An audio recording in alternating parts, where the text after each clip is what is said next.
रामलाल, तुम अपनी बीवी से इतना क्यों डरते हो? मैंने अपने नौकर से पूछा।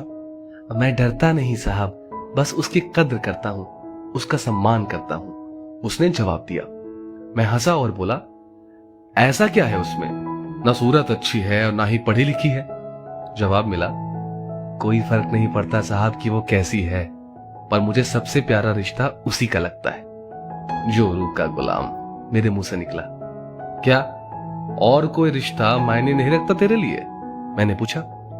उसने बहुत इत्मीनान से जवाब दिया, साहब, माँ बाप रिश्तेदार नहीं होते, वो तो भगवान होते हैं। उनसे रिश्ता नहीं निभाते, उनकी पूजा करते हैं।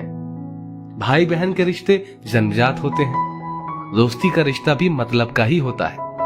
आपका मेरा रिश्ता भी जरूरत और पैसे का है, पर पत्नी बिना किसी करीबी रिश्ते के होते हुए भी हमेशा के लिए हमारी हो जाती है।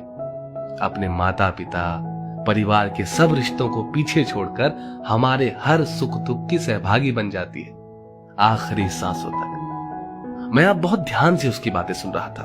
वो आगे बोला, साहब जी, पत्नी सिर्फ एक अकेला रिश्ता नहीं है, बल्कि वो तो पूरे का पूरा रिश्तों का भंडार है। जब वो हमारी सेवा करती है, हमारी देखभाल करती है, हमसे दुलार करती है, तब वो एक माँ जैसी होती है।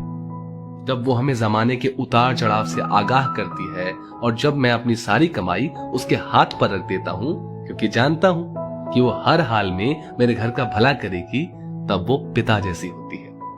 जब हमारा ख्याल रखती है, हमसे लाड़ करती है, हमारी गलती पर डांटती है, हमारे लिए खरीदारी करती है, तब वो बहन जैसी होती है।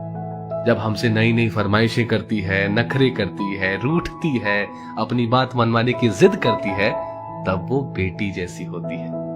जब हमसे सलाह करती है, मशवरा देती है, परिवार चलाने के लिए नसीहतें देती है, झगड़े करती है, तब वो एक दोस्त जैसी होती है। जब वो सारे घर का लेन देन, खरीदारी, घर चलाने की जिम्मेदारी उठाती है, तो वो एक मालकिन जैसी होती है। और जब वही सारी दुनिया को, यहां तक कि अपने बच्चों को भी छोड़कर हमारी बाहों में आती है, तब वो पत्नी प्रेमिका, हमारी अर्धांगिनी और आत्मा होती है, जो अपना सब कुछ सिर्फ हम पर न्यौछावर करती है।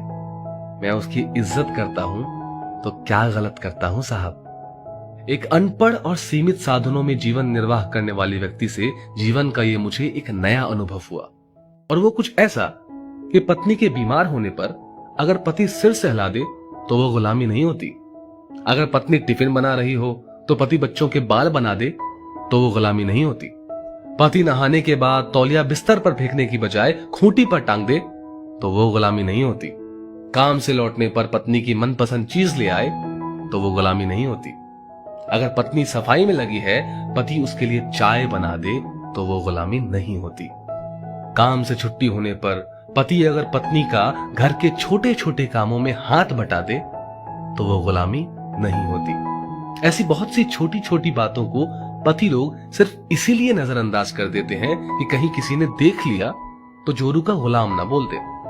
जिंदगी आपकी है, पत्नी आपकी है, उसकी जिम्मेदारी आपकी है। लोगों के पास क्या है? सिर्फ जुबान नहीं चलाएंगे तो खाना कैसे बचाएंगे? ऐसे लोगों पर बिल्कुल भी ध्यान ना दें। अपनी पत्नी से बेहद प्यार करें। पति पत्नी के रिश्ते की डोर बहुत कोमल होती है। आपसी प्यार और सम्मान से ही इसे मजबूत बनाया जा सकता है।